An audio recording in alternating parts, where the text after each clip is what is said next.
Hello मेरे प्यारे learners, मेरा नाम है अमन सिंह और आज के इस वीडियो में हम अपने रोटेशनल डायनेमिक्स के चैप्टर को आगे बढ़ाते हुए जिस टॉपिक को कवर करने वाले हैं वो है मोमेंट ऑफ इनर्शिया।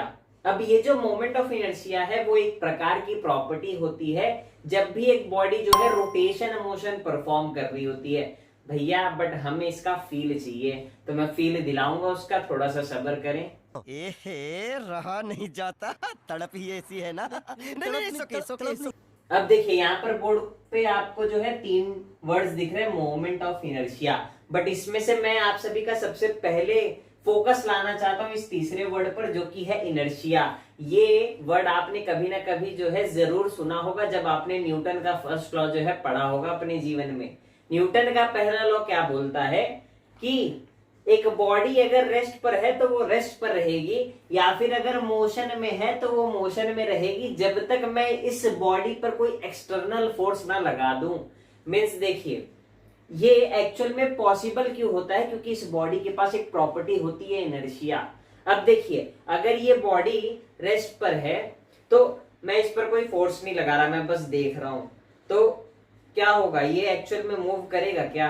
आप भी देख रहे हैं, मैं भी देख रहा हूं, बस देखना है हमें। क्या ये जो है अपने इस स्टेट को चेंज करना चाहेगा? नहीं करना चाहेगा। क्यों? क्योंकि इसके पास एक प्रॉपर्टी है जिसे हम इनर्शिया कहते हैं, जिसकी वजह से ये उसी स्टेट में जो है रहना चाहता है और इनर्शिया उसे जो है अपोज करता है। मीन्स देखिए मैं बहुत ही हल्का सा फोर्स अभी लगा रहा हूं इस बॉडी पर, बट क्या ये मूव कर रही है? मैं इस डायरेक्शन में कोई एफ फोर्स लगा रहा हूं, बट क्या ये बॉडी मुझे मूव करते हुए दिखाई दे रही है? नहीं, अभी भी रेस्ट पर है। मीन्स अपने स्टेट को चेंज ही नहीं करना चाह रही है। इसका मतलब इनर्शिया जो है अपोज करने में इसे हेल्प कर रहा है कि इनर्शिया ये बोल रहा है भाई तू रेस्ट पर है ना, तू रेस्ट पर बने रहे।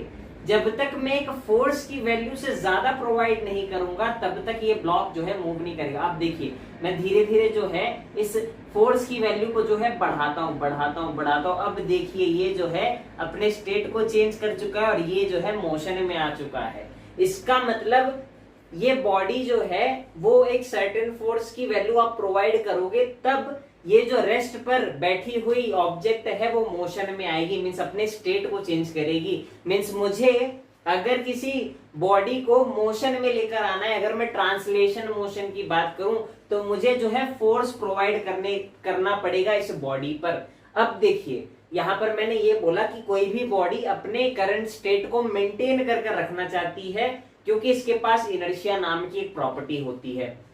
अब देखिए अब बात करते हैं कि ये इनर्शिया भैया आपने बता तो दिया कि एक बॉडी अपने स्टेट में जो है एक्चुअल में रहना चाहती है, अपने स्टेट को चेंज नहीं करना चाहती, उस चीज को जो है हम जो है इनर्शिया कहते हैं, क्योंकि वो इनर्शिया वाली प्रॉपर्टी की वजह से ही एक बॉडी के पास ये क्षमता आ पाती है कि वो जो है उस स्टेट में जो है मेंटेन रहे। और कोई भी बॉडी उस पर्टिकुलर स्टेट में ही क्यों रहना चाहती है भैया कि अगर वो स्टेट मीन्स उसका स्टेट जो है वो रेस्ट पर है अभी, और अगर वो मोशन में है तो वो मोशन में ही रहना चाहेगी। क्यों रहना चाहेगी?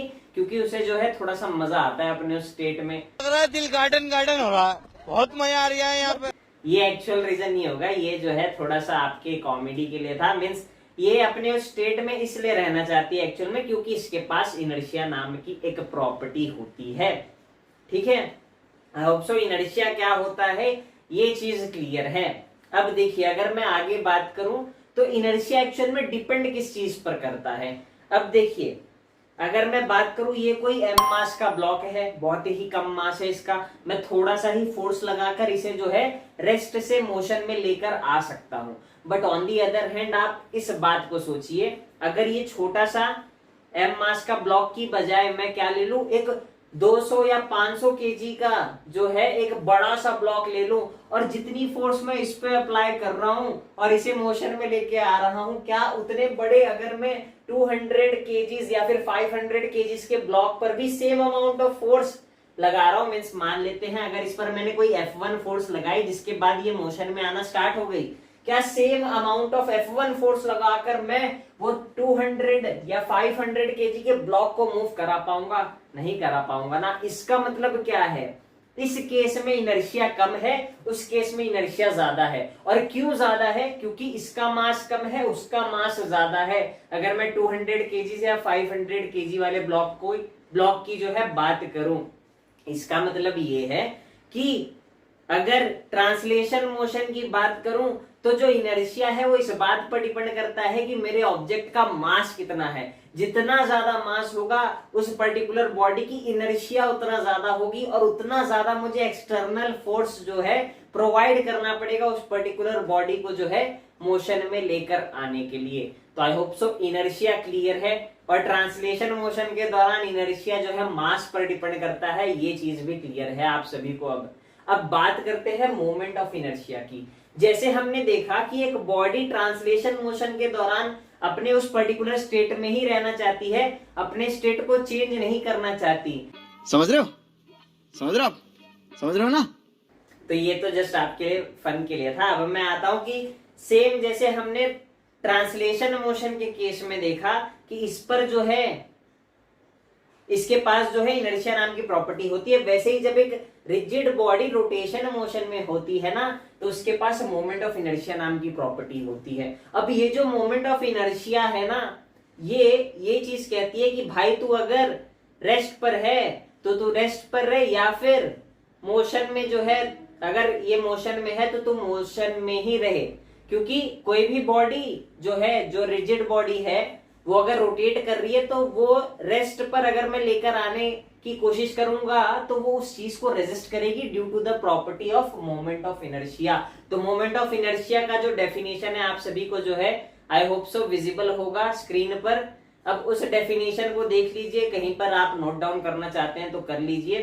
तो एक्चुअल में मोमेंट ऑफ इनर्शिया, सिंपली आप ये बात को याद कर लीजिए कि मोमेंट ऑफ इनर्शिया जब भी एक रिजिड बॉडी के पास वो प्रॉपर्टी होगी तो वो अपने चेंज को जो है अपोज करेगा, जिस स्टेट में है उसी स्टेट में रहना चाहेगा। अब हमने ये बात करी थी कि ट्रांसलेशन मोशन में भैया मुझे एक्सटर्नल फोर्स प्रोवाइड करना पड़ता है किसी भी बॉडी की स्टेट को चेंज करने के लिए। वैसे ही रोटेशन मोशन के केस में मुझे जो है टॉर्क, एक्सटर्नल टॉर्क प्रोवाइड करना पड़ता है ताकि एक बॉडी को जो है मैं रेस्ट से रोटेशन में ला सकूं या फिर रोटेशन से उसे रेस्ट पर लेकर आ सकूं। तो आई होप सो क्या क्या फैक्टर्स हैं एक्चुअल में वो चीज क्लियर है। मींस इस केस में हमें एक्सटर्नल टॉर्क लगाना पड़ता है, इस केस में हमें एक्सटर्नल फोर्स प्रोवाइड करना पड़ता है। अब देखिए एक और पॉइंट जो कि इंपॉर्टेंट है, पहले इस बात को समझिए कि जब मैं कह रहा हूं ये डिस्क, ये जो डिस्क है, ये डिस्क अगर रोटेशन मोशन कर रही है, ठीक है, और ये एक बार मैं फिर से फील दिला देता हूं। देखिए ये रोटेशन मोशन कर रही है, ठीक है, और इसका एक्सिस ऑफ रोटेशन क्या है, ये मेरा फिंगर है। क्यों? क्योंकि इस फिंगर के अबाउट ही जो है ये रोटेशन मोशन परफॉर्म कर रही है। अब इस बात को थोड़ा गौर से सुनिए, जब ये डिस्क रोटेशन मोशन कर रही है ना तो ये पूरे डिस्क की बॉडी जो है रोटेट कर रही है। तो उस केस में पता है इस एक्सिस से मैं किसी r1 डिस्टेंस पर चला जाऊं और ये m1 पॉइंट मास को सिलेक्ट कर लूं, या फिर मैं किसी r2 डिस्टेंस पर चला जाऊं और इस m2 पॉइंट मास को सिलेक्ट कर लूं, तो ये जो m1 मास का पार्टिकल है ना वो r1 रेडियस में एक्चुअल में क्या करेगा, सर्कुलर मोशन परफॉर्म करेगा। वहीं r2 डिस्टेंस पर कोई m2 पॉइंट मास का पार्टिकल है तो वो जो है इस r2 रेडियस में सर्कुलर मोशन परफॉर्म करेगा। और ऐसे ही इस बॉडी पर बहुत सारे मल्टीपल पॉइंट मासेस होंगे जो कि किसी न किसी रेडियस के सर्कल में जो है सर्कुलर मोशन परफॉर्म कर रहे हैं। तो भैया आप कंक्लूजन क्या देना चाहते हो वो बताइए हमें, आप कहना क्या चाहते हो वो बताइए हमें। अरे कहना क्या चाहते हो? तो सिंपली मैं इस बात को कहना चाहता हूं कि जब एक बॉडी आपको दिख जाए कि वो रोटेशन मोशन में है तो उस बॉडी पर प्रेजेंट मल्टीपल पॉइंट मासेस जो होंगे उनको आप बोलोगे कि वो जो पॉइंट मासेस है ना वो सर्कुलर मोशन परफॉर्म कर रहे हैं, जब एक रिजिड बॉडी एक्चुअल में रोटेशन मोशन परफॉर्म कर रही होती है। आई होप सो ये चीज क्लियर है। अब आते हैं कि इस केस में हमने ये देखा कि जो इनर्शिया होता है वो मास पर डिपेंड करता है। जितनी ज्यादा मास होगी उतनी ज्यादा मुझे फोर्स प्रोवाइड करनी पड़ेगी और उतनी ज्यादा एक्चुअल में इनर्शिया होगी एक पर्टिकुलर बॉडी की। अब इस केस में अगर मैं बात करूं तो इस केस में जो हमारा मोमेंट ऑफ इनर्शिया होता है ना वो इस बात पर डिपेंड करता है कि आपका मास कितना है, और वो इस बात पर भी डिपेंड करता है कि जिस मास को आप देख रहे हो ना एक्चुअल में उसकी डिस्टेंस कितनी है एक्सिस ऑफ रोटेशन से। भैया मजा नहीं आ रहा है, आप बोल के मत समझाइए, फील दिलाइए। तो फील दिलाता हूं। देखिए अब मान लेते हैं ये हमारा है एक्सिस ऑफ रोटेशन, ये मान लो हमारा एक्सिस ऑफ रोटेशन है, ठीक है, किसी बॉडी का, ठीक है। और ये किसी बॉडी में से मैंने जो है छोटा सा पॉइंट मास लेकर आया हूं, ठीक है, पॉइंट मास लेकर आया हूं, और वो एक्चुअल में इस एक्सिस के अबाउट क्या कर रहा है, सर्कुलर मोशन परफॉर्म कर रहा है किसी आर रेडियस के सर्कल में, जो कि आप सभी को एनिमेशन में दिख रहा है, ठीक है। तो इस पॉइंट मास का जो मोमेंट ऑफ इनर्शिया लिखूंगा मैं, वो होगा mass multiplied by perpendicular distance का स्क्वायर। अब ये तो भैया आपने फॉर्मूला बता दिया, इसके लिए अप्लाई करके बताइए मुझे। देखिए इस एक्सिस से परपेंडिकुलर डिस्टेंस इस पॉइंट मास का कितना है, आर है, जो कि आप सभी को दिख रहा है। हाँ भैया सही बोल रहे हो। तो इसका मोमेंट ऑफ इनर्शिया इस एक्सिस के अबाउट में क्या लिख दूंगा, m, जो कि इसका मास है, मल्टीप्लाइड बाय r का स्क्वायर, जो कि मैंने बोला m इंटू परपेंडिकुलर डिस्टेंस का स्क्वायर। तो एक पॉइंट मास के लिए मोमेंट ऑफ इनर्शिया कैसे लिखता है, होप सो क्लियर है आप सभी को। मान लो ये r डिस्टेंस पर नहीं होता, ठीक है, किसी r1 डिस्टेंस पर मैं कर दूं अब इसे, और इसका मास कुछ मान लेते हैं अब m1 हो चुका है। तो उस केस में हम कैसे लिखेंगे मोमेंट ऑफ इनर्शिया, उस केस में फिर से सेम लॉजिक आपने अप्लाई करना है।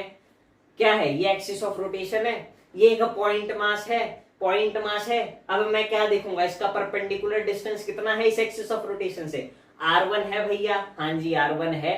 तो मैं क्या अप्लाई कर दूंगा, simply m into perpendicular distance का square is moment of inertia for a point mass. तो यहाँ पर मास कितना है m1, और इसका जो परपेंडिकुलर डिस्टेंस है r1 है, तो m1 इंटू r1 का स्क्वायर। इस पॉइंट मास m1 का मोमेंट ऑफ इनर्शिया हो जाएगा about this axis of rotation. अब ये तो बात करी मैंने किस केस में, जब एक्चुअल में हमारे पास क्या होते हैं, पॉइंट मासेस होते हैं। तो पॉइंट मासेस के लिए आप मोमेंट ऑफ इनर्शिया इसी तरीके से लिखोगे। अब अगर पॉइंट मास ना होकर मेरे पास क्या आ जाता है, एक रिजिड बॉडी आ जाती है, मान लेते हैं ये एक रिजिड बॉडी है, ठीक है, और ये उसका एक्सिस ऑफ रोटेशन है, ठीक है, जो कि किसी एंगुलर वेलोसिटी ओमेगा से ये rigid body rotation motion perform कर रही है। अब मैं क्या करूंगा, क्योंकि ये एक रिजिड बॉडी है तो इस पर बहुत सारे मल्टीपल पॉइंट मासेस होंगे। तो मैं क्या करूंगा, एट अ डिस्टेंस x जाकर एक डीएम मास का पॉइंट मास उठा लूंगा। मैं डिस्टेंस x गया, और ये जो x डिस्टेंस है ना, एक्चुअल में वो परपेंडिकुलर डिस्टेंस है इस एक्सिस ऑफ रोटेशन से, ठीक है। तो देखिए यहां पर डीएम मास है, और ये क्या है, एक x डिस्टेंस पर ये डीएम मास जो है एक्चुअल में इस रिजिड बॉडी पर प्रेजेंट है। और हमने ये बात को समझा है कि जब एक बॉडी जो है रोटेशन मोशन करती है तो उस पर प्रेजेंट जो पॉइंट मासेस हैं वो सर्कुलर मोशन करती है। तो ये जो डीएम मास का पार्टिकल है वो सर्कुलर मोशन करेगा इस x डिस्टेंस के, सॉरी ये जो x लेंथ का रेडियस है, इसमें ये डीएम मास का जो पार्टिकल है वो सर्कुलर मोशन परफॉर्म करेगा, ठीक है। अगर आपको थोड़ा सा फील चाहिए इस चीज का, तो देखिए मैं क्या बोल रहा हूं। मैं एक्चुअल में क्या किया, अब ये रिजिड बॉडी को इस डिस्क से आप रिप्लेस कर दीजिए, ठीक है। ये इसका एक्सिस ऑफ रोटेशन होगा, यहां से किसी x डिस्टेंस पर जाकर एक डीएम मास का पार्टिकल मैं सिलेक्ट कर रहा हूं, यहां से किसी x डिस्टेंस पर जाकर डीएम मास का पार्टिकल मैं सिलेक्ट कर रहा हूं। तो अगर ये बॉडी, ये जो डिस्क है वो रोटेशन मोशन कर रही है, तो वो डीएम मास का पार्टिकल जो है उस x लेंथ के रेडियस में क्या करेगा, सर्कुलर मोशन परफॉर्म करेगा। हाँ भैया ये बात आपने सही कही, और इसका फील भी आपने दिला दिया है, ठीक है। यही सेम चीज हो रही है इस रिजिड बॉडी के लिए, ठीक है। अब देखिए इसका मोमेंट ऑफ इनर्शिया मैं कैसे लिखूंगा। हमने जनरल केस में क्या पढ़ा, एक पॉइंट मास के लिए मोमेंट ऑफ इनर्शिया क्या होता है, m इंटू परपेंडिकुलर डिस्टेंस का square, m into perpendicular distance का स्क्वायर। अब यही सेम चीज से मैं ये कंटिन्यूअस बॉडी के जो कंटिन्यूस बॉडी पर जो पॉइंट मास एक्चुअल में मैंने डीएम सिलेक्ट किया है, इसे एक्चुअल में हम पॉइंट मास नहीं कहेंगे, एक एलिमेंटल मास कहेंगे। ठीक है, ये एक्चुअल में क्या होगा, एक एलिमेंटल मास। ठीक है, अब इस एलिमेंटल मास की अगर मैं बात करूं तो देखिए हम क्या कह रहे हैं कि ये जो डीएम एलिमेंटल मास यहां पर एक्चुअल में प्रेजेंट है, ये जो डीएम एलिमेंटल मास है जो कि एक्स लेंथ पर है, एक्स डिस्टेंस पर सर्कुलर मोशन परफॉर्म कर रहा है इस एक्सिस ऑफ रोटेशन से, तो उसके लिए हम जो है मोमेंट ऑफ इनर्शिया क्या लिख देंगे, इस फॉर्मूले का यूज करके क्या लिख दूंगा, एक छोटा सा moment of inertia D for this elemental mass DM into इसका परपेंडिकुलर डिस्टेंस कितना है एक्सिस ऑफ रोटेशन से, एक्स है। तो आ गया भाई हमारे पास फॉर्मूला। और अगर मुझे ओवरऑल बॉडी का निकालना है तो मुझे इंटीग्रेशन वाले प्रोसेस से एक्चुअल में प्रोसीड करना पड़ेगा, ताकि मैं इस पूरे रिजिड बॉडी का जो है मोमेंट ऑफ इनर्शिया निकाल सकूं।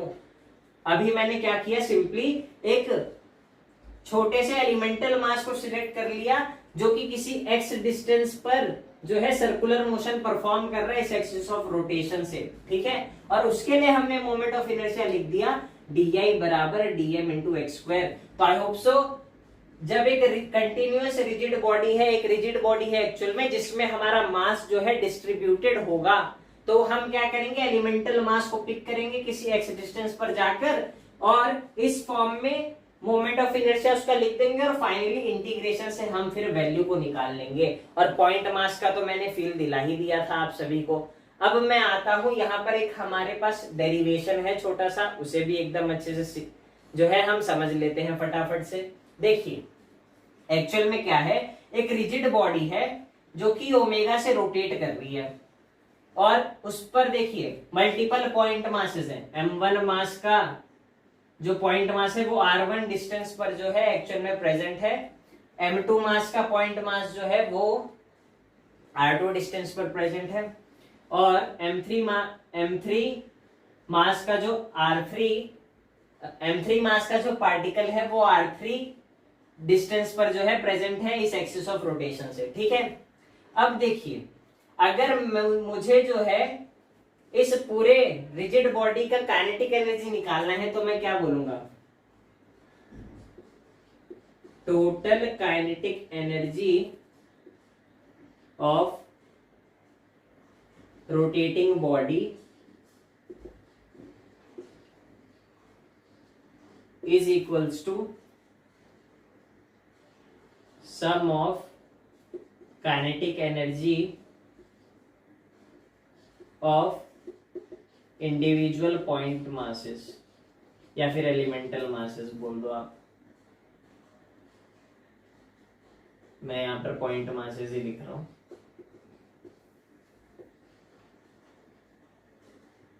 ठीक है, मीन्स यहां पर इस सेंटेंस का मतलब क्या है, ये जो इक्वेशन आप लिख रहे हो भैया इसका मतलब क्या है। अब देखिए मैं ये कह रहा हूं इस इक्वेशन से कि जब एक बॉडी जो है रोटेशन मोशन कर रही है तो इसकी कुछ काइनेटिक एनर्जी है। क्यों है भैया, क्योंकि यहाँ पर एंगुलर वेलोसिटी है और एंगुलर वेलोसिटी है तो इसके पास कोई लीनियर वेलोसिटी भी होगी, क्योंकि हमें फॉर्मूला पता है, हमने ये फॉर्मूला पढ़ा है v बराबर omega are.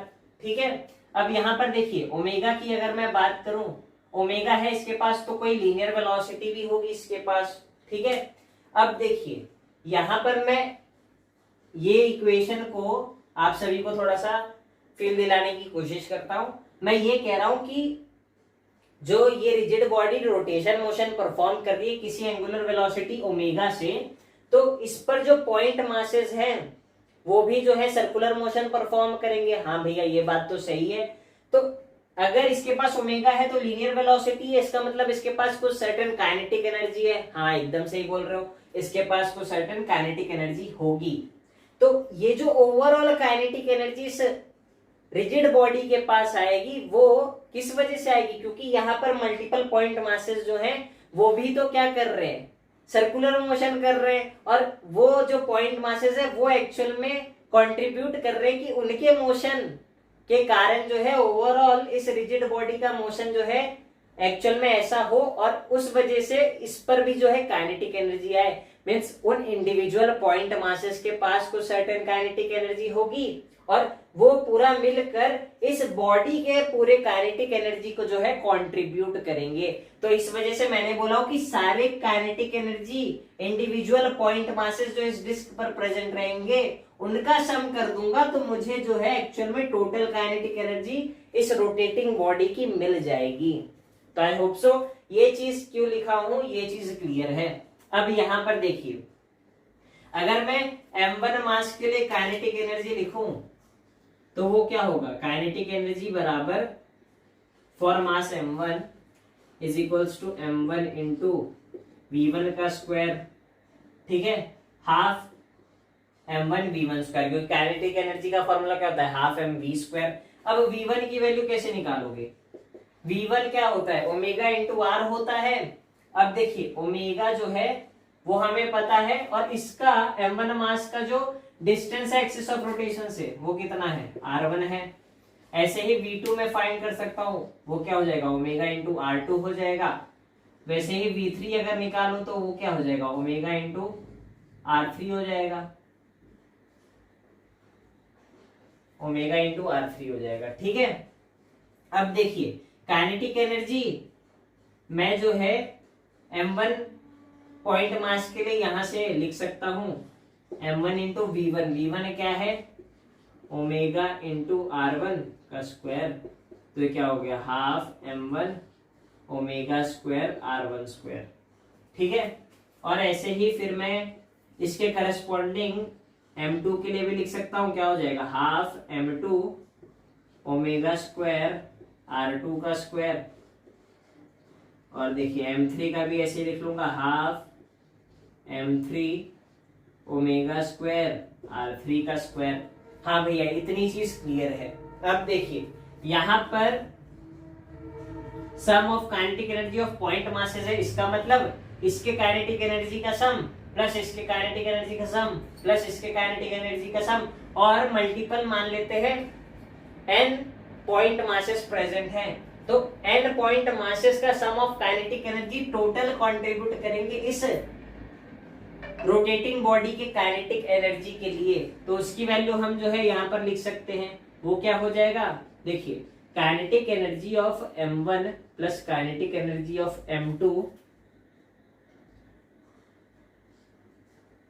Plus kinetic energy of m3 and so on up to kinetic energy of nth mass, ठीक है। अब इसकी वैल्यू हमें पता है, यहां से पुट कर दूंगा तो क्या हो जाएगा, half m1 omega square r1 square plus half m2 omega square r2 square and so on. ऐसे हम जो है वैल्यूज पुट करते जाएंगे। अब अगर यहां से मैं हाफ ओमेगा स्क्वायर को कॉमन निकाल लूं तो क्या हो जाएगा, m1 r1 square plus m2 r2 square plus m3 r3 square and so on for n masses, ठीक है।